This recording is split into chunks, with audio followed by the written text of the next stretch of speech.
Ready start. अध्यक्ष महोदय, मैं कहना चाहता हूँ कि हर आदमी को यह अधिकार है कि जिसको वह चाहे डाक द्वारा मत भेज सके।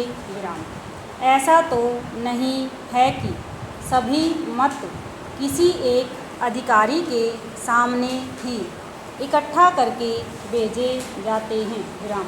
जहाँ तक इस बिल का संबंध है वह ठीक है, वह प्रारंभ में ही आना चाहिए था और मैं इसका समर्थन करता हूँ।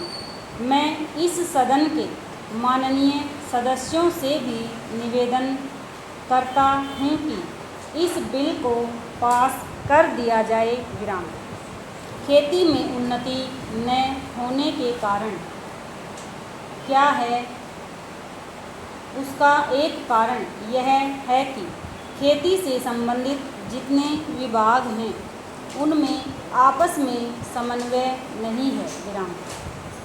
खेती के लिए अच्छी खाद की आवश्यकता है, पानी की आवश्यकता है, औजारों की आवश्यकता है और धन की आवश्यकता है।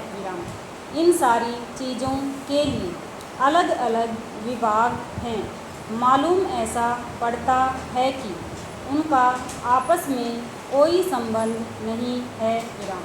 वे आपस में मिलकर कोई योजना नहीं बनाते जिससे खेती की आवश्यकताएं पूरी होती। इसलिए जब तक उनमें आपस में तालमेल नहीं होगा तब तक खेती की उन्नति नहीं हो सकती है। दूसरा कारण यह है कि योजना की बिल्कुल कमी है। इसके अलावा कृषि कॉलेजों से निकले हुए जो स्नातक होते हैं, जो खेती की बातों को जानते हैं, उनमें से भी एक आदमी खेती करने के लिए तैयार नहीं है। सभी प्रोफेसर बनने के लिए तैयार हैं। खेती के लिए कोई भी तैयार नहीं है। एक बात मैं माननीय मंत्री जी से विशेष रूप से कहना चाहता हूँ। अधिक उपज न होने का एक कारण यह है कि जो खेत में काम करते हैं वे उसके मालिक नहीं हैं।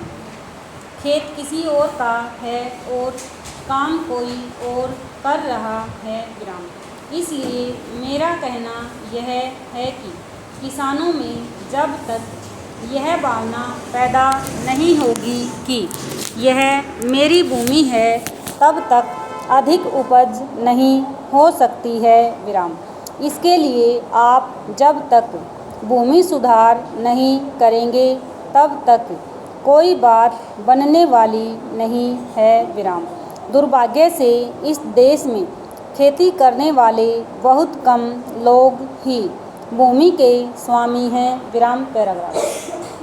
खेती की उन्नति के मूल आधार हैं पानी, खाद, बीज, धन, उपज का उचित दाम और भूमि सुधार। इन सब की ओर कृषि मंत्रालय का ध्यान नहीं है।